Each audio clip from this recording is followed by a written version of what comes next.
Assalamualaikum warahmatullahi wabarakatuh. Saya Raffi Junanta akan menceritakan sebuah cerita di mana cerita ini akan merangkum perjalanan saya melalui dunia literasi, mulai dari kekaguman membaca hingga impian menjadi penggerak literasi. Bahwa literasi bukan hanya keterampilan, tetapi kunci untuk pemahaman, empati, dan imajinasi yang luas dalam kehidupan. Pada awalnya, ketika saya pertama kali membuka lembaran buku, dunia yang luas terhampar di hadapan saya. Dalam setiap kata-kata yang terpampang, tersembunyi pertualangan tak terbatas yang menghipnotis jiwa dan imajinasi. Itulah titik awal dari perjalanan menakjubkan dalam dunia literasi yang tak akan pernah berakhir. Saat saya menyentuh halaman-halaman buku untuk pertama kalinya, kekaguman tak terbendung menyelimuti pikiran saya. Saya terhanyut dalam kisah-kisah yang memikat hati, menjelajahi dunia yang hanya dapat dijangkau oleh imajinasi.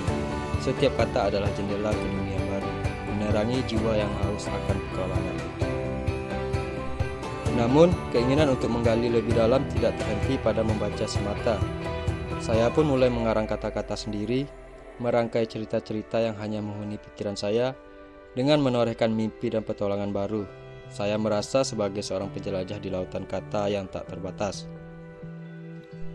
Kini, perjalanan dalam literasi bukan hanya merupakan kisah pribadi saya, melainkan juga sebuah impian. Saya bermimpi menjadi pelapor literasi bagi mereka yang merindukan ilmu pengetahuan. Sebagai calon guru, cita-cita saya adalah menciptakan lingkungan belajar yang memberdayakan dan menginspirasi. Tempat di mana setiap anak dapat menemukan keajaiban literasi. Literasi bukanlah sekedar mengenal buku ataupun kertas, melainkan sebuah petualangan tanpa akhir yang menghidupkan jiwa. Di dunia yang semakin kompleks, literasi bukan hanya sekedar keterampilan, tetapi kunci untuk membuka pintu pemahaman yang lebih dalam, empati yang lebih luas, dan imajinasi yang tak terbatas.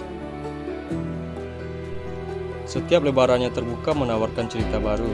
Saya yakin literasi akan terus memandu saya dan mereka di sekitar saya menuju keajaiban yang tak terduga, mengubah dunia mereka satu kata demi satu waktu.